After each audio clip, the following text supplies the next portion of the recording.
Shalom and welcome to another in our series of podcasts from Temple Beth Am, a dynamic center for conservative Judaism in Los Angeles. This is a recording of Rabbi Adam Kligfeld's weekly Rashi study class. Hello to those who are listening on the Temple Beth Am podcast, whenever you are actually. So, this is our second class of, I don't know, probably about 70 or 80 that we'll do on Parshat Va'era. And let's jump into it. We got through verse 2, which is really the first verse of Parshat Va'era last week. And I believe we did both Rashis on it. Someone will correct me if I'm wrong, but I think there were two Rashis on verse 2, and I think we did both of them. Rebecca, you're joining from here? Yeah. Oh, right. God, it's so complicated. Okay. But again, you Zoomers can hear me? Even in Canada? The sound crossed the border? All the way across the border. Okay, so now people to hear. We didn't hear Joanna. Joanna, speak again just to make sure we can hear you in the room. Boker Tov, everyone. A little bit louder? Okay. Thanks, Joanna. Okay. Let's go to verse 3, but let's remind ourselves what verse 2 said. And again, verse 2 is the first verse of Parshat Va'era because the division in the non-Jewish understanding of the text ends chapter 5, a verse before Va'era begins the Parsha. Verse 2 is Vayidaber Elohim al Moshe, the Elohim notion of God, the judgment notion of God spoke to Moses, Vayomer Elav, and said to him, Ani Adonai. Right? This is his schizophrenic God. So Elohim said to Moshe and said, I am actually not Elohim, even though I'm speaking to you as Elohim, I am Yud He Vav He, the Rachamim, the mercy, the tender nation of God. And that's one of the things that we dealt with when Rashi looked at that verse. And now we're on verse 3, which again is the second verse of Parshat Va'era. So as a way of welcoming him back to the class, Marshall Kramer, do you want to read verse 3? Okay. Va'era el Abraham el Yitzchak el Yaakov el Shaddai Ushmi Adonai lo nodati lahem. Okay. And I appeared to Abraham, to Isaac, and to Jacob as El Shaddai, but in my name, the Lord, I was not known to them. Okay, one second. I'm just turning off something on my computer so that a phone call doesn't interrupt us. Right. How did you translate Va'era? And I appeared. Right. It's an interesting verb form. By the way, this is the word from which the Parsha gets its name. Every once in a while, the Parsha gets its name not from the word in the first verse of the Parsha, but the second verse of the Parsha. So it's called Parshat Va'era, even though the word Va'era does not appear in the first verse of it. Va'era, what form or what binyan would you say that was in, Marshall? Well, it seems to be it's a future tense verb, and it's I know it's a vav hahipuch situation. Right. So it looks future tense, but it means past tense, right? Yeah. And what binyan is it? Is it active, passive, pa'al, nifal, itpa'el? Well, it's surely not pa'al. Right. It's not pa'al because God's not doing the seeing, right? Right. So it's probably in an older truncated form of nifal, right? In modern Hebrew, like take the vav ha'ipuch out and you want to say the word I will be seen, right? Because this is the vav ha'ipuch changes it from future to past. You would say eira'eh. Eira'eh, right. Ro'eh, ani ro'eh, I see. Eira'eh, I will be seen. What sometimes happens in a vav ha'ipuch form is that the last letter, particularly if the last letter is a hey, just disappears when you're adding a vav in the beginning. So this is probably eira'eh, I will be seen, turns into va'era, I was seen, in the nifal form, right? Because God is saying, not that I saw Abraham, because you have the preposition to, I was seen. Look at Uncle S quickly. Uncle S interestingly keeps the form, changes the root, right? He goes straight to V'it Galeti, Gimel Lamed Yud or Gimel Lamed Hey means to reveal, right? I was revealed. He could have turned it into an Aramaic word that means I was seen. but he wants us to understand that when God says, I was seen, it's a revelation, right? I was seen to Abraham and to Isaac and to Jacob. How did you handle the phrase Be'el Shaddai? I was distracted for a second with a computer issue. He didn't translate it? As El Shaddai. As El Shaddai. And what does that mean? That's the altered translation. Okay. What do you think? What do you think that means? Well, Anyway. in the form of El Shaddai, God made himself known to the people in all different forms, as Adonai, Elohim. So here in the form of El Shaddai. Right. And form may not mean physical form, may mean just the name of. And it's interesting, in this the second verse of the parsha, we already have three names of God being used, right? So Elohim is speaking. He says to Moses, to you, I am Adonai. To them, which them, Avraham, Yitzhak, and Yaakov, I was, when I made myself visible or known or revealed to them, I was El Shaddai, the God who is almighty and powerful. Okay, and what? Shaddai, right? Yeah. Correct. Right. We don't. Hold on. We need to move the mic around if anyone in the room is talking. Just pass. Yeah. Just throw it, Bill. Yeah. So I don't know if you on Zoom heard what Stevie said, and he's absolutely correct. It was an unconscious thing that I said. Keep going.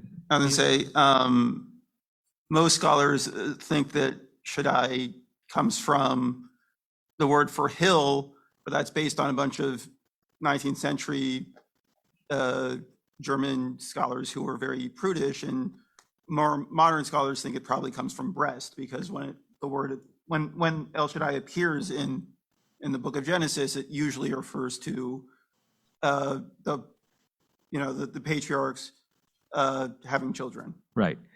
It's a very interesting word, and it's one of the places where Rabbinic Judaism did such a good job of reorienting our understanding of vocabulary that even unconsciously I translate Shaddai as Almighty, because the rabbis turned Shaddai into a notrikun. What is Shaddai? It's the God, Sheh, who is Dai, enough, sufficient, and the one who's all powerful. In biblical Hebrew, Shin Daled can either mean breast, Shaddayim or breasts, or a spook, a ghost. A shade is like a demon. So scholars just don't know which source of those combination of letters the original biblical Shaddai actually meant, right? But whatever it meant then, it's clearly different than Elohim and clearly different than Adonai. And in this moment, God is saying to Moshe, well, let me ask you this. What tone of voice do you imagine God speaking to Moshe in? I'm Adonai. When I revealed myself to Abraham, Isaac, and Jacob, it was as El Shaddai. What's the point of this communication? Rick, your hand is up. I don't know if you're answering that question or a previous one. Kind of previous. I don't know. It was about Yera'eh. So it's separate from what you're asking. All right, so then hold the thought. Okay. What's the content here? When God says to Moses, to you I am Adonai, to them I was El Shaddai, Ushmi Adonai, and my name Adonai that I'm revealing myself to you as, Lo Nodati Lehem. Marshall, how did you translate Lo Nodati? I did not make myself known. I was not known to them. Good. Another passive. Yodea is to know. Lehivada is to be known in the Nifal. So Lo Nodati, I was not made known to them. Barry, can we give Barry the microphone? Maybe we need two microphones in the room. Big power. Good. There seems to be a ranking. By the way, on Zoom, could you hear Barry as he projected, even though the microphone was not in front of him? Not really. So we really should move the mic to include people, okay? Right? So If we could put the table. So there seems to be some kind of a ranking here, right? There seems to be God saying to Moses, right? I'm allowing myself to be experienced by you as Adonai. I'm adding in here as an editorial comment. And even to Abraham and even to Isaac and to Jacob, all they got was El Shaddai. Now, it is hard to separate, as we said before, the rabbinic. Do I need this microphone? I need this microphone to be heard by them. Okay, so I feel weird that I'm like shouting at all of you. We probably don't actually need the speaker on. No, if you don't hear the speaker, they don't hear them. God. Should I repeat now? This is like this is a math puzzle. So it's hard to separate what the rabbis do with the words Adonai, Elohim, and El Shaddai with what they might have originally meant. We are conditioned by Chazal, by the rabbis, to read Adonai as intimate, tender, and merciful, Elohim as judgment-based, harsh, and parental, and El Shaddai we're not sure. But if we accept the rabbinic interpretation, which Exodus didn't know of, right? Exodus didn't know how the rabbis were going to interpret it, but if we accept it, we have God saying to Moshe, I am allowing myself more tenderly, more closely than they were on the top of the pantheon. They got to see God closest. You're getting even closer. That may or may not be what Exodus originally meant, but that's what it means through a rabbinic lens. Sue, and then we'll go back to microphone. There's something that's not resonating into. It sounds like I get what you mean here with the vocal. It's not resonating with me that, to them he was, the Almighty, and to you I'm all up close and personal, because the up close and personal is not. It's not like that. There's going to be thunder and lightning and spooky at the base of Mount Sinai, and there's going to be this wild ride in Egypt, and it's not going to be all all love and up close and personal and full of mercy. Right. It seems not the character of this. It's certainly not the character of the God that's about to be revealed to Egypt and the God that's going to be revealed to the Israelites. The question is it the character of how God is personally revealing God's self to Moshe, right? You're right. The God of Exodus, even though we'll see Yud Hey Vav Hey Yud, is not the rabbinic fantasy, but maybe the God of the burning bush. This is the burning bush extension is. Well, maybe. What I was going to add, and don't have this clearly formed in my own mind yet, but when I think about that, El Shaddai and Elohim and that characterization, and Avraham, Yitzhak, Yaakov, that the things that have happened before, they're kind of they've got like layers of like a superstitious vibe about them. We've got, he's got Avraham up on the mountaintop and the disappearing ram into the thicket and the slay your son and the mysterious, this kind of bizarre relationships. We've got Jacob and the ladder and the dreams and the resting his head on the stone at wherever that is. And it's kind of, there's something about it that has a kind of a more, for lack of a better word, it's got more of a pagan notion to it, to me, including the names El Shaddai. Anyway, that's what I'm thinking. That's what I'm thinking about. Thank you, Sue. We'll go Rick. Actually, Rick, you're still on. Rick, hold off 1 second. Joanna, because I think your comment is more, probably more related to this current conversation. We'll go back to Rick. I think also when we talk about Shaddai in the rabbinic imagination, we have to think about its usage on a mezuzah, right? And Shomer Delatot Yisrael. And then there it becomes a very sort of protective, close God. That's one comment I wanted to make. The second comment I wanted to make is this pasuk is not exactly true. God was known as Adonai to our ancestors. Abraham several times makes a sacrifice, B'Shem Adonai. Yes. There's a pasuk where God directly says to Abraham, Ani Adonai. Even Abraham's Dameshek, like Abraham so knew him as Adonai that the Dameshek, when he goes looking for a wife, prays to Adonai. And Yaakov also calls out in Adonai's name. Right. So our ancestors did know God as Adonai. Right. Baruch Shekivant, right? So what Joanna's bringing up is the very thing that Rashi's going to reckon with, which is that we've been trying to figure out what the verse means. Rashi jumps to what it. Rashi would say, I know what the verse means, it just isn't accurate, right? So how do we graph this statement of God to Moshe God's revelation to Moshe to God's revelation to the forefathers with what we actually know about God's revelation to the forefathers. So Rashi is going to hint but not make explicit that we'll look at. And thank you, Joanna, for reminding us that the rabbis on the word Shaddai actually do a drash on themselves. And even that is an interesting statement because we talk about the rabbis as if they go, Chazal, one midrash over here, one rabbinic midrash on Shaddai is Shaddai, that's the, and the other, as Joanna says, the reason why you have a shin on the outside of many mezuzot is because the name of God that is attached to, one more time, give us that Shemot. Shomer Delatot Yisrael, guardian of the doors of Israel. Right, so it turns a name which is as powerful. Good, let's go Rick and then Diane Larry. And Diane, I hope if you. Yeah, ditto. Okay, so I don't know if this is foreboding, but in Genesis, you have a Vayera there. We all know and love the one for the Rosh Hashanah Torah readings that I'm looking at. So Vayera there, Elav Adonai. God, Adonai appeared to Abraham. It's right there. And I wanted to ask you how to explain that. And then later on, when he doesn't do the people sacrifice, he does the goat sacrifice. Verse 14 there in chapter 22, you have an Adonai with a Pesik there separating him. I don't know, but there's an Adonai, and then Yireh there. And then Abraham names the mountain Bahar Adonai Yera'eh. So I just wanted to raise that to you to see if you can explain those, sir. While you were talking, I've tried to pull up that chapter on Safaria so that people, you can. Your sound is a little bit down, Rabbi.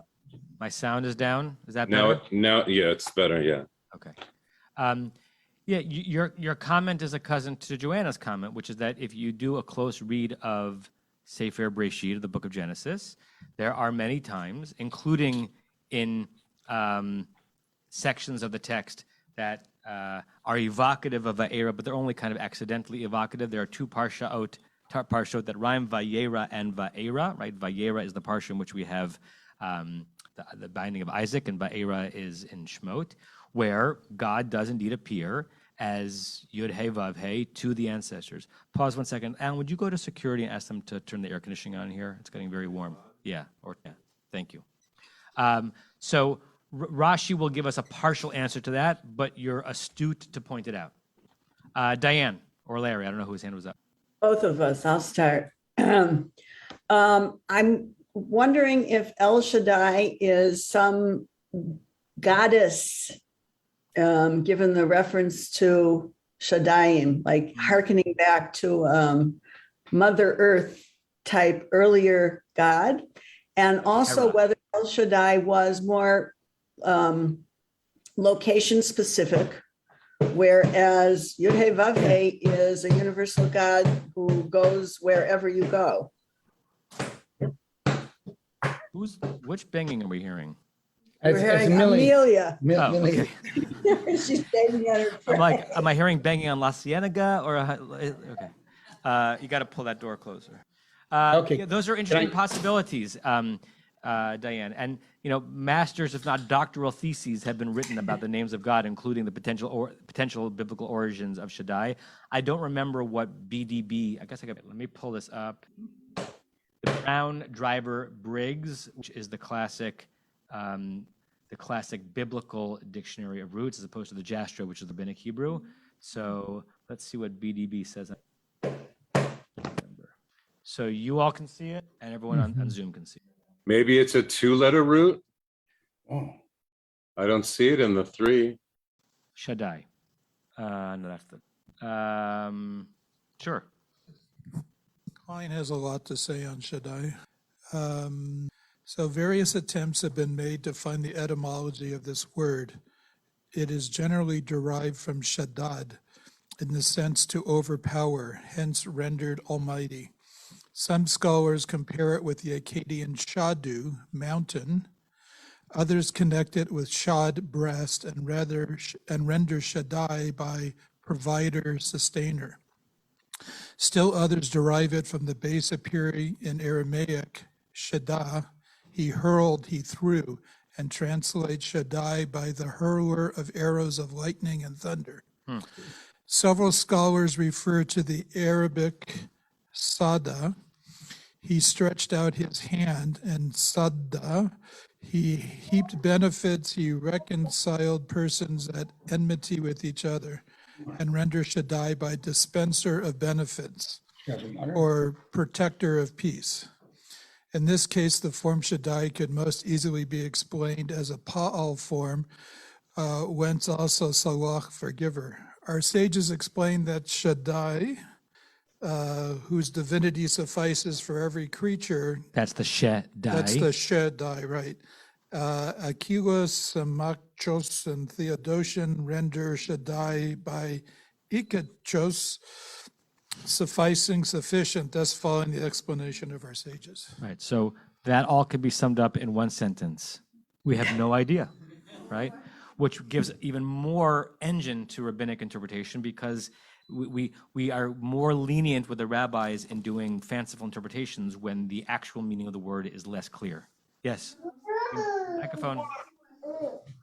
So what Rosemary said as the microphone's coming to her is that in Persian, and Persian, shadi means happiness.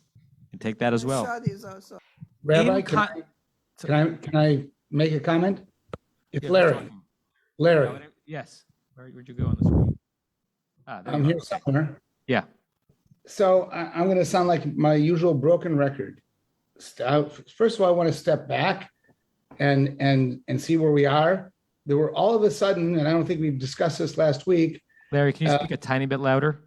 Sure. We're all of a sudden repeating Vayidaber Elohim El Moshe when God was already talking to Moshe. So what's going on here? So I'm going to argue that what's going on here is we got another insertion. We got another block of text that was inserted here that doesn't necessarily belong here. But more than that, why didn't anybody go back and look and see where did we have reference to Shaddai? Because we have it, I think, 24 times in Bereshit. And I'm going to dispute what everyone has said about, oh yeah, well, Abraham knew God as Yud-Heh Vav-Heh.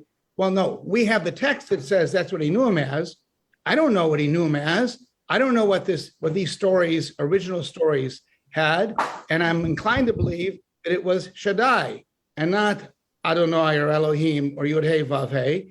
And what I really think we've got here is the text is trying to make the connection between Bereshit and the stories of our ancestors and what Moses, whoever Moses is, to be discussed later on, or not at all, that Moses is trying then to make this connection. And so he says, he puts in God's mouth, oh yeah, this God that was known to your ancestors as Shaddai, I'm the same God.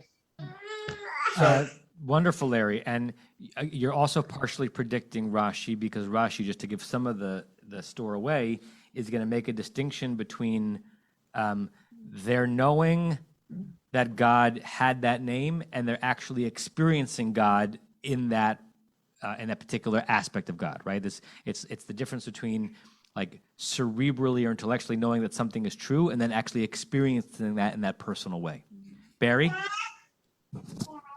So I want to pull a few things together. Just previous to these two sentences, we have Moshe complaining to Elohim, why did you do this? I did what you said, and it came bad on all the people. What's this all about? So Elohim is now coming as Yud-Heh Vav-Heh to Moshe and say, look, it's not what you think. It's going to be like this.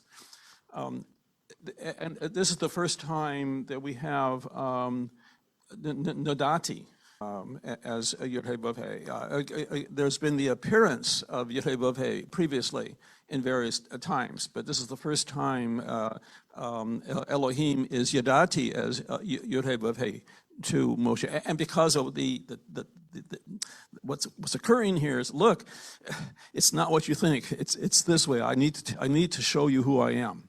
Good. That's actually a good pathway into the Rashi, Barry. So thank you for that, because Rashi is going to address some of what you just mentioned and what you mentioned before. Stevie, microphone. It's just going to be the case that every other speaker in the class is going to be on the opposite sides of the table. We have It's to just- walk it around the room every time. I know. It's everyone's going to get their steps in. Two things. One is that one answer that Rashi's not going to be capable of giving, but most scholars give, is that dividing the text into various constituent sources, you can make this statement literally true, that the J and E sources don't use the word Yud K Vav K until now. But the other thing I was going to say is it Yud K Vav K is definitely a name, whereas Elohim definitely a title, and El Shaddai could sort of go either way. But there is, even if the notion of it being specifically about merciful overtones is a, rabbinic idea, right? There's definitely something intimate about having a name. And right, we know that Pharaoh doesn't know God's name, right? I can't find it in his book of gods, right? So this is a new revelation, which I think the rabbis are correct to understand is a new level of intimacy. Right. Even though Yud Hey Vav Hey appears in Breshit, doesn't necessarily mean that that's the personal aspect of God that the Torah wants us to think that the answer. Also, a somewhat more ambitious academic theory is that when whatever small population of Israelites that actually left Egypt got to Israel and started spreading their religion to the indigenous Israelites, which is only one possible theory of what happened, that this kind of transformation was actually took place where we're saying, oh, our God is actually the same God as your God.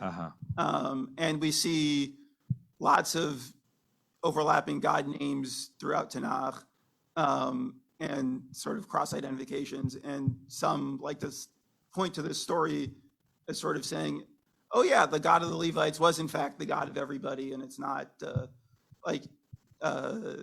and sort of that this transformation of identity is echoed in reality, even if that's not what the story is trying to tell. Good. I want to highlight one of the things you just said. The formulation of our brachot concretizes one of the first things that Stevie said, which is that the Hebrew word Elohim seems to be an ancient biblical word built on other languages that has to do with the concept of divinity, because an El was a God, a divine being, whereas the word we pronounce as Adonai, but is spelled Yud Hey Vav Hey or Yud K Vav K, depending on how you say it, seems to be the specific name or experience that we believe that our ancestors and we had with God, because we're saying Baruch Atah Yud Hey Vav Hey, like you, as we know you, are blessed. And who are you? Eloheinu. You are the being to which we attribute divinity, or that we experience as divine. So other people experience different things as divine, but you are our El. El there is a generic word for a God. You, Adonai, Yud Hey Vav Hey, which is pronounced Adonai, are our El. Okay, so a lot of stuff swirling here. Let's see, anything else before we jump into the Rashi? Okay, Marshall, you're back on, and why don't you start reading the Rashi on Va'era? You need to unmute. Okay, on Va'era, just two words, El Ha'avot. Which means? To the forefathers, to the patriarchs. What possible question could Rashi have such that that's the answer to it? Because the next words are El Avraham, El Yitzchak, El Yaakov. The verse actually says, I was known or seen to Abraham, to Isaac, and to Jacob. Rashi on the word Va'era says to the ancestors. What is he adding, or what was he troubled by? Rick? Hi. In my Silverman edition of Rashi, the red one, there's a footnote on number 5, and it goes just a little paragraph. Much ingenuity has been displayed in explaining why Rashi replaced the names of the patriarchs mentioned in the text by the short designation, the patriarchs here, ha'avot. As a matter of fact, old editions of Rashi repeat the names, the three names, and also Ramban's quotation of Rashi's words. Anyway, probably a copyist omitted the names, replacing them by the descriptive word ha'avot. Right. So another way of saying that is that just like we're not really sure what El Shaddai means, we're not really sure why or if Rashi said this, right? This may have been, some person copying over text in the 14th century and seeing that what's coming up is Abraham, Yitzhak, Yaakov, and somehow puts in the words, oh, those are the avot, and that actually gets ascribed to Rashi. It's very hard to figure out a good reason why Rashi would add these words if we're working on the assumption that Rashi is never speaking for no reason. I'm not sure I understand the question. Is this just a short way of saying V'ara'eh el Avraham el Yitzchak ve'el Yaakov be'el Shaddai? That's the Dibur Matchil, and now he's going to start speaking after that. Is that what you're saying?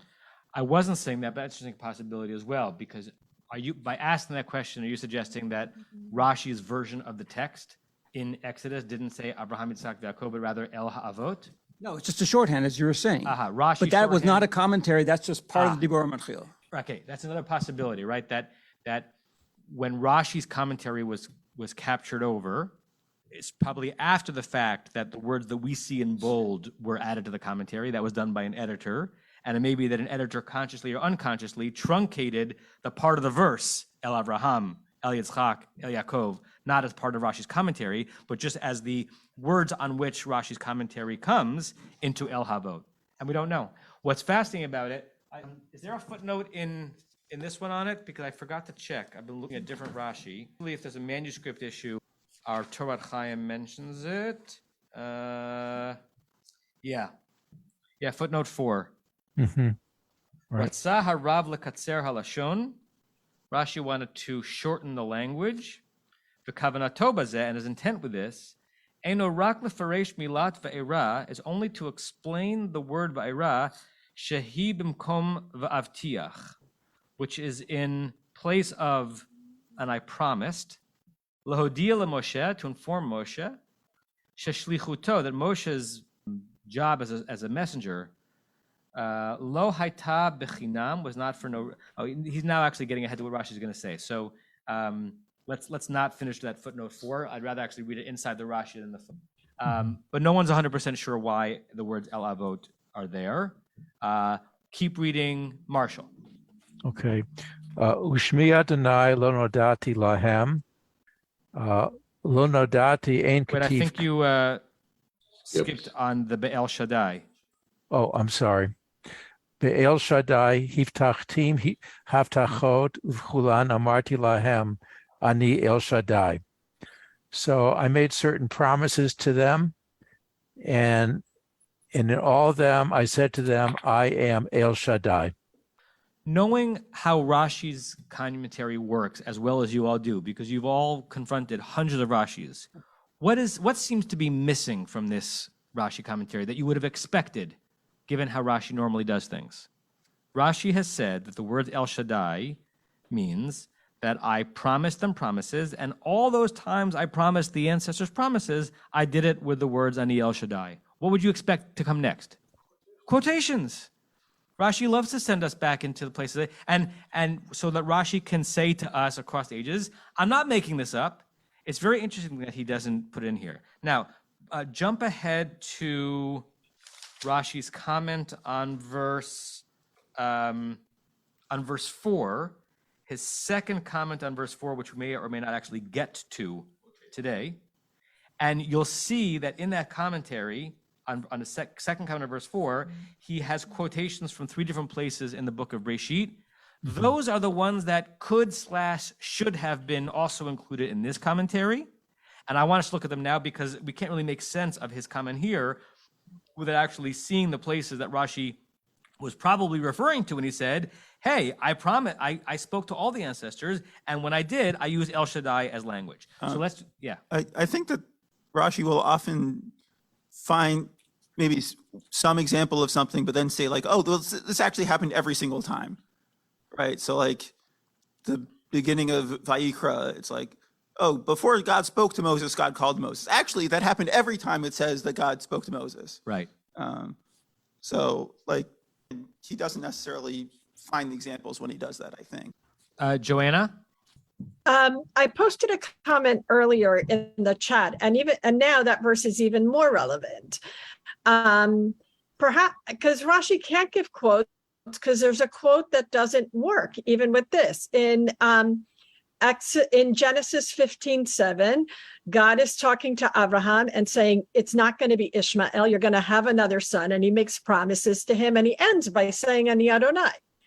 So the promises are in the verses just before 15:7, and in 15:7, God kind of concludes his little speech to Abraham saying, Ani Adonai. Let's look at that verse. Okay.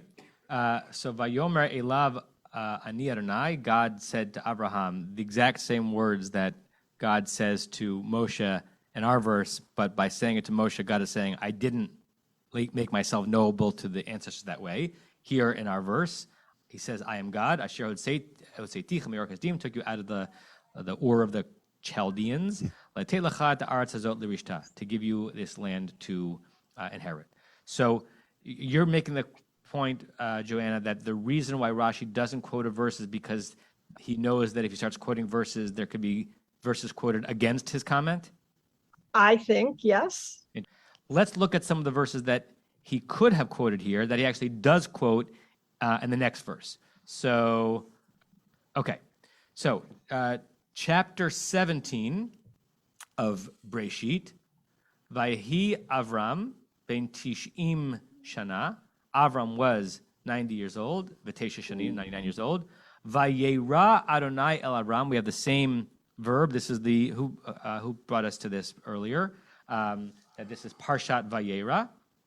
Vayomer Elav. Sorry, this is not Parshat Vayera. This is still in Parshat Lech Lecha, but it's the same verb. And he made himself known to Abraham. Vayomer Elav, and he said, Ani El Shaddai, right? I am El Shaddai, which is exactly what God is saying in our verse. He was known by to the ancestors. Hitalech lefanai, walk in front of me, veyet tamim, and you will be and you will be without blame. And then in the next verse, he talks about the promises he's going to make and that he's going to make him full. So here is an Avraham moment where he is where God is identifying God's self as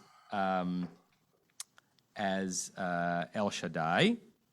And then Elohim in verse 3, Rabbi, it's right there. Yeah, I mean, It goes back and forth. Every collection of verses in Torah, you will have some combination of different names of God, right? So sometimes our attempts to find the patterns almost become silly because the patterns are undone if you look a few verses before or after. Now, with the Isaac, and Rashi is going to say this explicitly later on, we've got to be a little bit creative. So, chapter 26 of Breshit, verse 3. We'll start at verse 2. Vayera, same verb, God made himself known to Isaac. Doesn't say that Isaac saw God as Adonai, just that the God we know as Adonai made God's self known. Vayomer, and said to Isaac, Al tered Mitzrayma, don't go to Egypt. Shchon ba'aretz, stay here. Asher omar alecha, I'm going to tell you. Gur ba'aretz hazot, live in this land. Ve'ya'imcha, I'm going to be with you. Ba'avarchak, I'm going to bless you. Ki lecha ulezaracha etein et kol ha'artzot el. Because I'm going to give you the this land. Va'kimotia tashua, and I'm going to uphold the very promise. Asher nishbati la'Abraham avicha. Even though in this verse, God does not say El Shaddai, what Rashi is probably playing on, according to the super commentaries on Rashi, is that this is a verse where God says to Isaac, I'm going to uphold the same promise I made to Abraham, that promise that I made to Abraham when I said to him, I'm El Shaddai. So he does not say El Shaddai here, but kind of counts. And then Jacob, chapter 35, verse 11 of Breshit, Vayomer lo Elohim. Interesting, Rick, I'm sure you were going to say something on it here. Elohim is speaking to Jacob. Ani El Shaddai, I am El Shaddai, that's how you know me. Pray urvei, make yourself numerous. Goy ukahal goyim ya'imimeka. There are going to be many nations coming from you. Umalachim mechalatzecha yitzeu, and even kings, right? So those three together with Isaac as sort of by implication. We've got Rashi being able to say, like in 2.5 ways, yes, our verse is accurate-ish, because I, Adonai, was made known to them as El Shaddai, kind of in these situations, right? Comments, questions, because it's really the next comment of Rashi that brings all this together, if it indeed can be brought together. Joanna?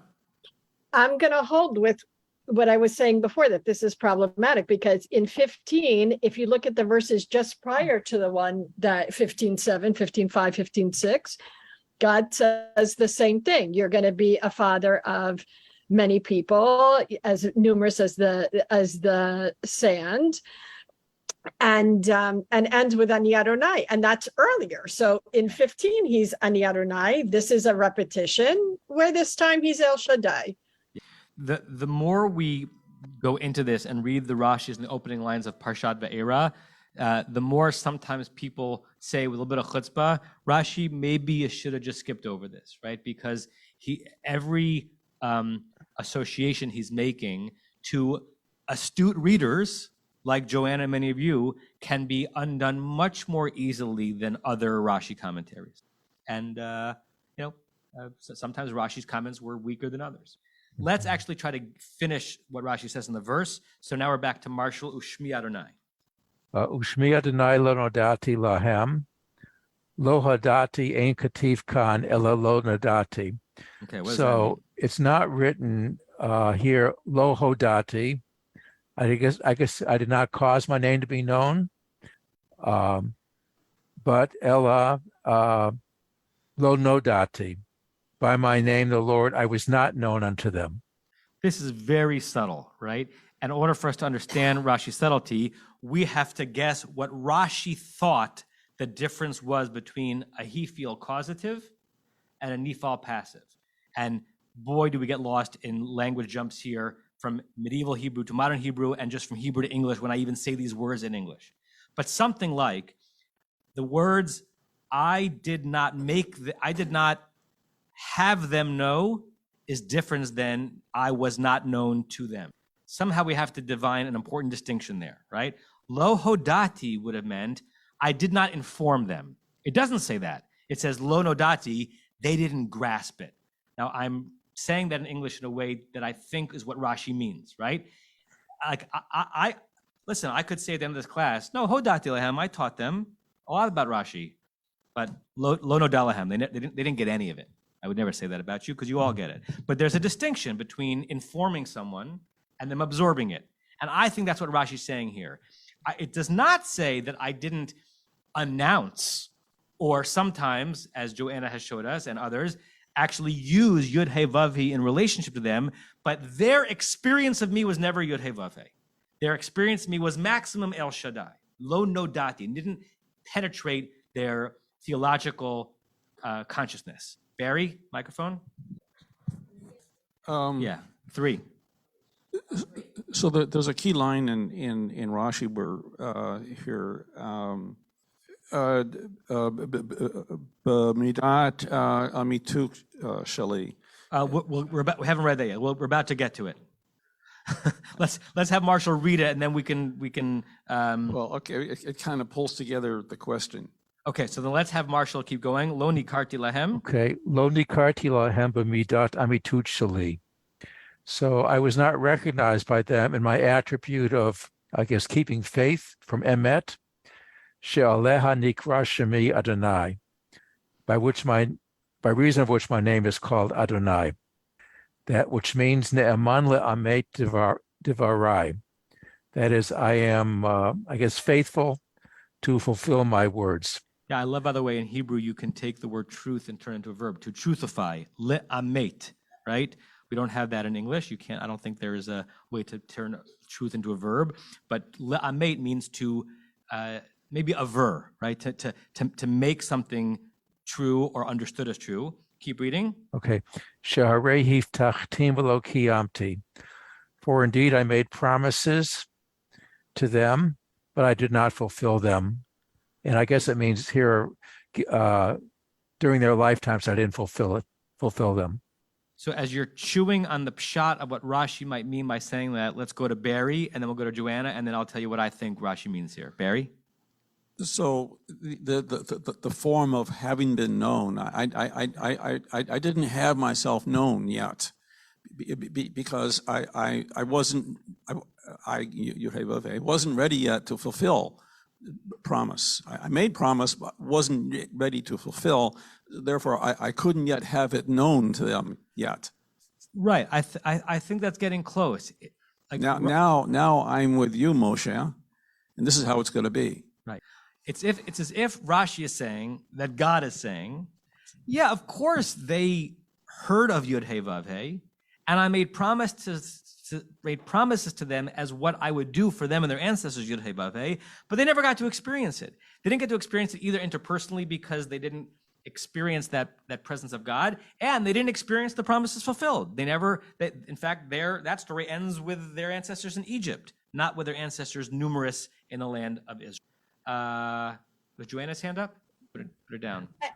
I mean, this resolved what I was going to raise, because I was going to say that I think that the previous comment and this one are in opposition to each other. They both can't be true, but that explanation sort of nicely allows them to both stand. Yeah, there's a little bit of gymnastics involved to make sense of this set of Rashis, but we're used to intellectual and textual gymnastics as Jews. This one is just a little more convoluted than usual. Okay. Yes, Alan. This whole thing about Elohim and Adonai and how it's going to be treated, we talk about even here in 6:1, it says Vayomer Adonai, and in verse 2 it says Vayedaber Elohim. Yeah. It seems like Stevie was saying that maybe it is a juxtaposition of different sources. Why make the change within one verse like that? And it goes back even with the Akedah, with what Abraham was experiencing. It was Nisa Elohim, that it was Elohim who tested him. Yes. But yet, who calls out to him? It's Malach Adonai that calls out to say, don't sacrifice your son. So right. It's like this juxtaposition. I see how it can be done, but it's just, it's troubling to see the inconsistencies in what goes, and it really gives more credence to the J and the E documentary. Even halachically, the rabbis of the Midrashic era are aware of how much they are reading into things that are not necessarily intended to mean what they are interpreting them to be. The rabbis say about the laws of Shabbat that it's a mountain hanging from a thread. Right? They're aware. They're aware. Now, are they aware? Was that Shabbat or Kashrut? I thought that was Kashrut, it's like all the laws hanging by a single hair. Is that for Shabbat as well? I always thought it was Shabbat. You could be right that it was Kashrut. The point is the same, right? Mm-hmm. That there is an internal awareness that they are taking a tiny piece of information and expanding it and patternizing it in a way that may or may not have been what's intended, right? And that's also, first of all, you could say that about all of Torah, like our entire existence, modern Judaism, right, inherited from the rabbis, is an enormous mountain range hanging from some lovely threads, but they could have been interpreted to mean many, many, many different things, right? As Rabbi Roth told us all the time at JTS, like our Jewish law does not follow the Torah. Jewish law follows the Talmud, right? So we study the Torah, we revere it, but our religion is not Torah religion, it's Talmud religion. Talmud religion is inspired by Torah, but we're not Karaites, we're not. And you could certainly say that on a micro level regarding the names of God. So many people who, even with a little bit of a study of biblical text, are aware of the Adonai Elohim dichotomy. And it's lovely and it's meaningful, and I've given many drashot on it, right? But the Hasidic text Sfat Emet loves when Adonai and Elohim juxtapose themselves and how we're supposed to learn about shifting between. And it could all be, like all of this, nothing, diaphanous, really nothing. That's part of the satisfying and frustrating game of religious life that is based around patterns for which we have no proof of their origin. And it's certainly present when we're talking about reading closely into individual words. Someone's hand was up? Okay, let's do this. Let me make a calendar announcement, and then we'll start reading the next verse. Okay, calendar announcement. Next week, I'm away. Are you available to teach, Leonard? Here? Do you want to do it here? Or you want to just do it all on Zoom? Okay. Next week, Leonard is teaching on Zoom. Following week, here if you want to be. That will be the last class that I'll be teaching. This is our annual break. I usually take a break for all of Elul, but I want to, since I've been away a lot this summer, even though 2 weeks from today is already Elul, I'll teach. And then after that, our next class will be is there Chol HaMoed of Sukkot on a Wednesday this week? You can pick up, or is it Yontif? First day of Chol HaMoed is a Wednesday. So after 2 weeks from today, and I'll put all this in an email, after the 31st of August, my next class will be Wednesday, October 12th. Hopefully we can do it in the Sukkah, but I'll give you details about that. And then, Leonard, why don't you and I discuss offline? I can put an email how many of those Elul classes you want to run on Zoom. Okay. And all this will be put in an email. Larry, Diane. Very interesting discussion, and I accept your conclusion, but I still think that at some level we have to understand the motivation for God launching into this explanation at this point in the story and the narrative.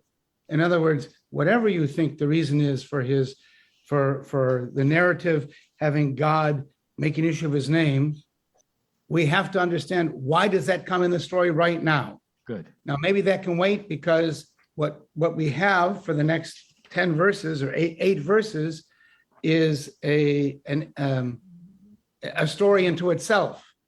So maybe we should ask the question at the end, but I think it's reasonable also to ask the question at the beginning: why did the story take the turn here? Because we're going to come back to the story with the Pharaoh in a moment. I think I explained that already.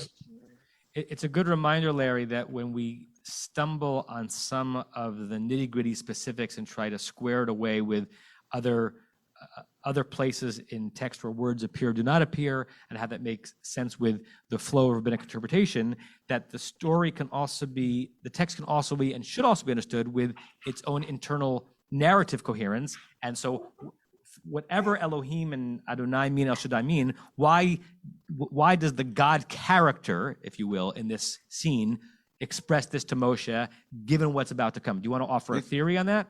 I know, one second, Barry. Do you want to offer a theory on that? Or do you want to just wait until we get there? I kind of offered it before, but maybe I'll be able to come up with something better by the time we finish, and which would probably be close to Hanukkah. Okay. But I'll simply say, yeah, I think that the narrator, the editor, whomever, felt the need at this point to emphasize, yeah, there is a continuity here. This is not simply a new God or a different God. Mm-hmm. And they were, my own view, and Stevie's obviously much more knowledgeable about this than I am in terms of documentary hypothesis. My own view is that there's this constant struggle to go back to Bereshit, which is a completely different origin, and to say, yeah, we're connected to that too. That's my ancestor. That's my yichus. Nice. Barry? Yeah, I think I'd answered this previously, but a nail on the head here.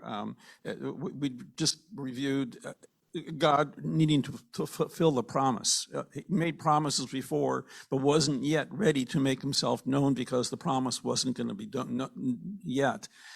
Now, just a moment ago, Moshe's angry at Adonai for why Elohim, because causing all this trouble to the people and so on. And so Yud-Heh-Vov is now coming to Moshe, say, look, it's going to happen now. Now it's going to happen. And so I'm introducing you now as Yud-Heh-Vov. Nice, Barry. I see Joanna's hand, so maybe last comment of the class. So we won't read verse 4 until 2 weeks from today. Last week, there was a Rashi that took us to Parshat Kedoshim, and a verse in Parshat Kedoshim that ended with Ani Adonai. And I was thinking after class that I think Rashi should have quoted a different verse. I think Rashi should have quoted Leviticus 11:45. Ki Ani Adonai hama'aleh etchem me'eretz Mitzrayim liot lachem lelohim v'item kedoshim ki kadosh ani, right? I am God bringing you out of Egypt so that you will be holy because I am holy, right? So that verse sums up the whole raison d'etre of what is about to happen. The events are about to unfold. I would link that Ani Adonai to here. And God is, as this process starts to unfold, saying, this is the purpose. Which leads me to say one more time, I can't wait to read the commentary on Torah composed by Joanna Sasson, because it's gonna be a very rich one. It's gonna be alongside Rashi on all the Batei Midrash. Wonderful, Joanna. Let's end here. You have been listening to another in our series of podcasts from Temple Beth Am, a dynamic center for conservative Judaism in Los Angeles. If you enjoy these podcasts, we invite you to write a review on the Apple Podcast site or wherever you get your podcasts. For more information about Temple Beth Am Los Angeles, go to tbala.org.